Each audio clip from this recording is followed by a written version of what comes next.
What's good, everybody? This is Fern, aka Fina Oraya, author of Before 7:30 Practical Ways to Empower Yourself and Save Your Relationship Before Giving Up. If this is your first time on my channel, a big welcome. If you are a returning subscriber, thank you so much for your continued support. Now, for the newbies, a bit about my channel. My channel is for those people who are interested in their own personal and spiritual development. My journey has so many twists and turns that I feel it's wise for me to share my thoughts and experiences with those who might benefit from them. So I mainly talk about various relationship issues, including my own and what I've observed, personal development tools, as well as my spiritual evolution as my journey unfolds. And my goal is to ultimately decode my life, my experiences, and what I observe as other people walk their own path. And honestly, my passion has always been to learn and grow. And what I'm learning right now is that there's a serious shift happening. If you are sensitive to energy and how it works, then you've probably noticed it or even felt it. If you don't think that you are that sensitive, just look out your window. Look at the trees if you have any nearby. Look up at the sky. Just look around you and you'll see that there's a difference in the air. I don't even see humans the same way anymore. Talk about a shift. It's a serious one. This energetic shift has forced us to see how we affect one another, not just locally, but globally. As of today, May 29th, 2020, and my time right now is 6:37 p.m. Eastern Daylight Time. The coronavirus is still top news as more than 5.9 million people have been infected. And this is including more than 1.7 million people right here in the US. Or at least that many people have tested or have been tested, which means the actual number is not known because many people still haven't tested. More than 365,000 people have died worldwide. And this includes more than 100,000 people here in the US. The state of the economy is on many people's minds. Businesses are scrambling to come up with creative ways to stay afloat as more states are rolling back their restrictions. Because right now we're still doing the social distancing thing. Many people are still staying at home. Some businesses are going bankrupt, and others have permanently closed. We are witnessing the brink of a new life where nothing will be the same, at least for a very long time, if ever again. So pay attention. I'm paying attention. So I'm saying to you, pay attention and observe what's happening out there. Hopefully I don't lose my voice because I have quite a bit to say. As this shift shakes up some things, we're about to see the lid blown off corruptions, lies, deceit, and what I call little balls who think they're the big balls. We're about to see more people rise up and say no more. Even monkeys are getting in the act. Some monkeys in a lab in India attacked a medical official and snatched 3 blood samples of patients who had tested positive for the virus. We're about to see some things, and some of them are not going to be so pretty. We're about to see a time when people start waking up once again. We're about to see a time when people don't blindly accept what they're told. We're about to see a time when people start to free their minds from mental enslavement. What's about to happen is no different than when a person grows up and realizes that they've been lied to about Santa Claus, and they stop believing in Santa Claus. I've been observing some things within the last 15 plus years that are quite alarming. And I don't get upset very easily. But I can't hide my anger about this one. I can't hide my rage about this one. When bad things happen to other people, we sometimes say, well, that's probably their karma. They probably did something to somebody that brought them punishment. Maybe they're paying for what an ancestor did years ago. But what if it's not about any of those things? What if the bad thing that happened to that other person is meant to bring about change? Change on a national level. Change on a global level, if enough people care to pay attention. I normally don't like to talk about race issues. Why? Because society created this whole race idea for power play. I don't like to make things be about black or white. Why? We have too much nonsense going on still, just based on a person's skin color. We have too much racism still in the US and worldwide. We have too much racial bullying going on in the US and worldwide.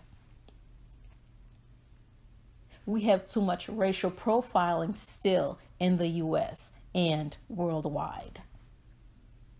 We are too obsessed with how we look on the outside.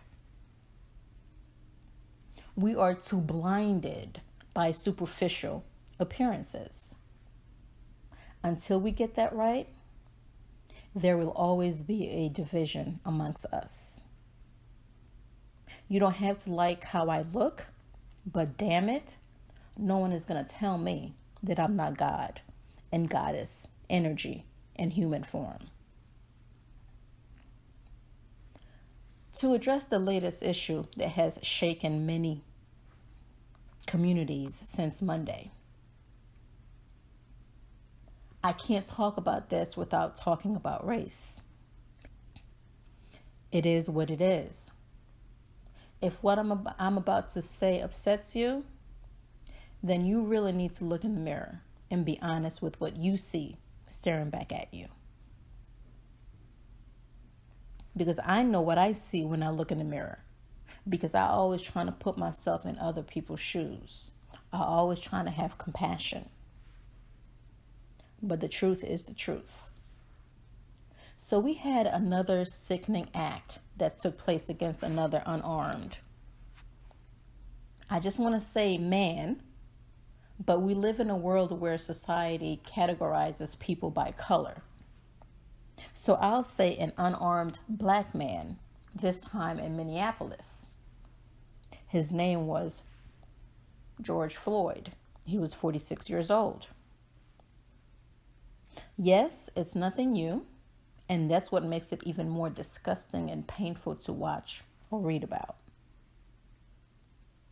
Why make this about race, you ask? Well, it's simple. You don't see that many other men and women other than our melanated brothers and sisters, our melanated cousins, getting killed by police officers. Period. If it's not about race, then what is it about? I know that it's not only black people who are committing crimes, but they seem to be under attack. Yes, I said under attack. Because if a man is already under arrest, he's unarmed, handcuffed, then how can he be dead while in custody? How heartless can you be to not care? Especially when he was pleading with that ex-police officer to remove his knee from his neck because he couldn't breathe. Even the bystanders were pleading with that ex-police officer because they saw that George couldn't breathe.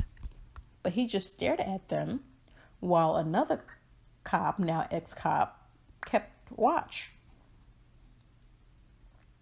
It was so chilling to see that victim was no longer moving, while that ex-police officer still had his knee on his neck. I couldn't believe what I was hearing and what I was seeing on that video. And yet it was all in broad daylight. So there was no hiding that man's actions. I've been hearing that a police officer's job is to protect and serve the people. Isn't that the oath that they take? Let me tell you, I haven't been moved like I was when I watched that video. My blood was boiling. I had a headache right after watching that video. And when my blood reacts like that, that's not good. It means that I need to pay attention. George was already handcuffed, right? How was that man a threat to that ex-police officer if he were already in handcuffs? We didn't see him resisting arrest, and let's say that he did before he was handcuffed and on the ground. Does that give that police officer license to kill him? Whatever that man allegedly did, then he should be judged in a court of law, despite the injustices that go on even in the judicial system. We know there are a few bad apples that have made sure that justice isn't always served. Yes, we know they exist. It's a sad truth. Now, earlier, the Minneapolis mayor, Jacob Floyd, called for those ex-police officers to be charged. It was reported that they were all fired. It was 4 of them involved. But it took until today, Friday, for that ex-cop, and you can look up his name because I don't want to say his name, to be arrested and charged with 3rd-degree murder and manslaughter. Let me just tell you what 3rd-degree murder means. A 3rd-degree murder charge means the cause of death of another through a dangerous act without regard for human life, but without intent. Okay? So without intent to actually cause that person's death. Okay? That's what 3rd-degree murder means. Manslaughter is the unlawful killing of another person without premeditation. It's different from murder by lack of prior intention to kill anyone or create a deadly situation. And as many of you are aware, there are 2 levels of or 2 types of manslaughter. There's voluntary and involuntary. Voluntary manslaughter means involves killing a person in the heat of passion. Involuntary manslaughter is when a death is caused by a violation of some kind of non-felony. I mean, look them up. I'm not a law professor, but look them up. So it's about to get interesting. But those are the charges. Now, with that man pressing his knee on that other man's neck, did he not intend to kill him? What was he trying to do? We'll see how that plays out.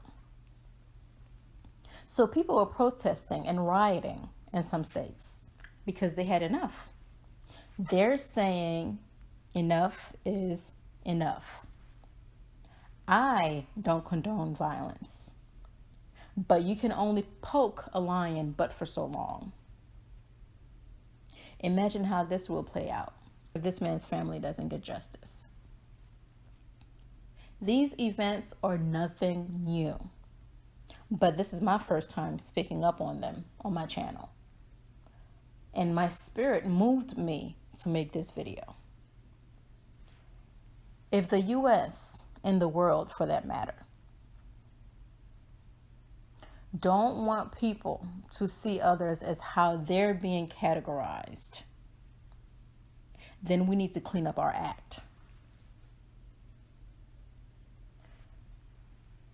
If a company has an E. coli outbreak, what will it do? It'll close the place, retrain the staff, and implement new sanitation measures. What are we doing in the U.S. when we have so many unarmed Black men and women unjustly dying in the hands of police officers? How many more of these men and women have to die before every police department does a national training of all of their police officers, specifically focusing on these types of senseless murders? Clearly, there's a missing piece to this puzzle. I had chills when I saw that other cop just standing there like it was just another regular day. Is that what his training taught him to do? At what point will we not, and I repeat, at what point will we not see such crimes be committed in front of our children because they'll see it in the media, they'll hear about it? When will this end? Is it when the sleeping giant wakes up? And I don't think any country would want that. But if these sickening acts continue, you never know what you will get. People will get fed up. It is despicable.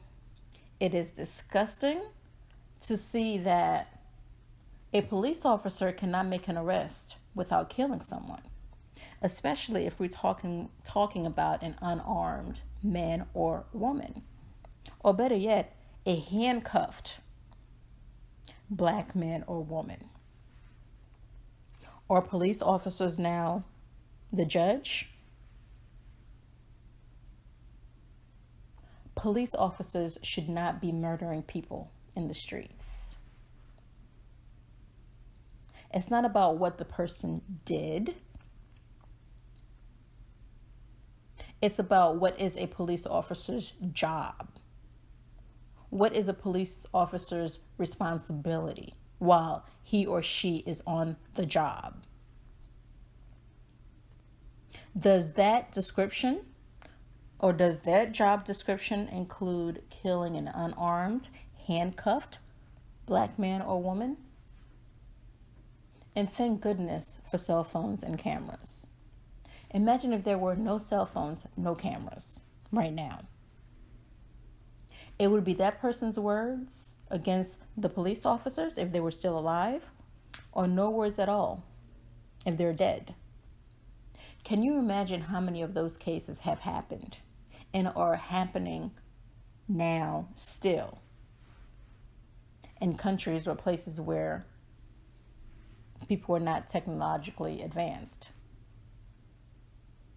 Earlier today, even a CNN reporter was arrested while he was live on air. It was the craziest thing that I've seen, as this reporter was calm and very respectful. Yet he was arrested on the spot, live on air. The man was holding his mic and he was speaking, and he told those officers he was with CNN. But it took for rioting and looting to get that ex-cop to get arrested today.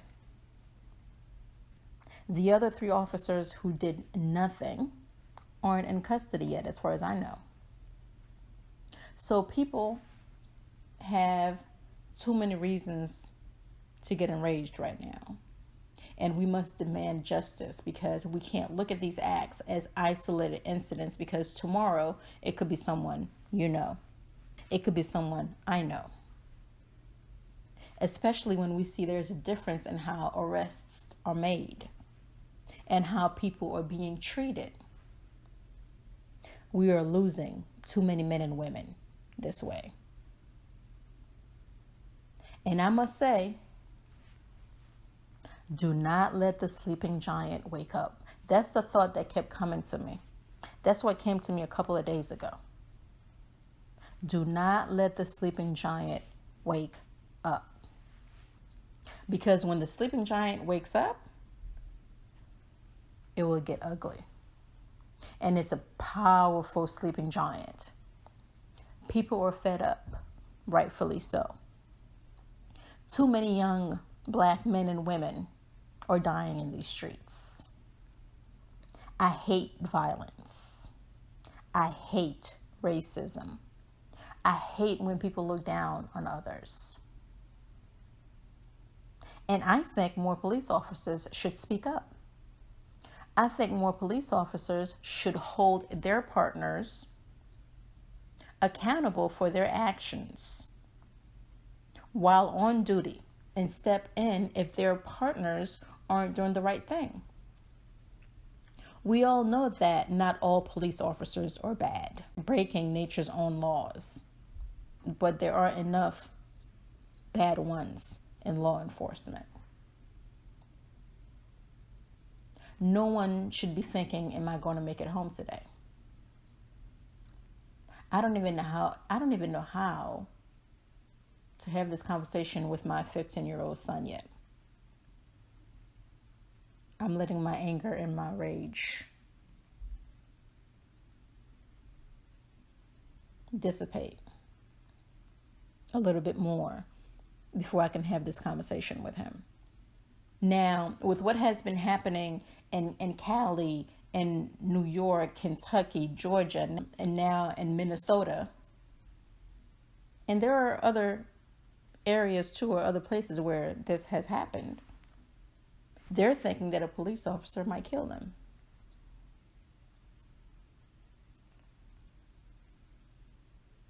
They're confused because what exactly is a police officer supposed to do? So the police department everywhere has a serious job to do. And it's a serious undertaking.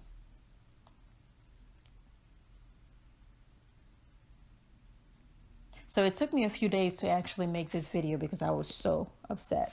I woke up to news of even more rioting and looting in different states. And people on the outside might look at these people who are showing their anger at what has been going on in the U.S. People might look at them as rascals, but these people just had enough. And even the president chimed in and stated that he would call in the National Guard to get the people under control. So this just shows you how much anger has been building up. And this is not an overnight anger that got built up to this degree. This is years of injustice. This is a response to years of police brutality. When people have had enough, they'll do things that you'll never imagine that they would do. They'll start doing things that you used to see on television or that you used to see in the media reported from other countries. You're going to start seeing that here. That's not what we want, but we got to start cleaning up our act. That's all that I had to say today as I try to keep it together. Because I haven't really been this moved by an incident. And I know there's been many, too many incidents, too many cases, too many situations like this. So that's all that I had to say today. Please stay safe and be more aware out there. Please teach your children, talk to your family, your spouse, or your significant other about these issues, these racial issues, because we can't act like they don't exist. I grew up not understanding and knowing that people could be so cruel, but that's a sad reality. I've always said that all improvements start from within. All changes must start from within. Bring peace home to your family, and it'll be easier to live with others in peace. Check out my website, before730.com, for all of my products, including my book. The link will be in the description. Comment below. But please keep it clean. Subscribe, like, and share if you feel a connection to what I said and you would like others to hear it as well. I appreciate you. Until the next video, happy living.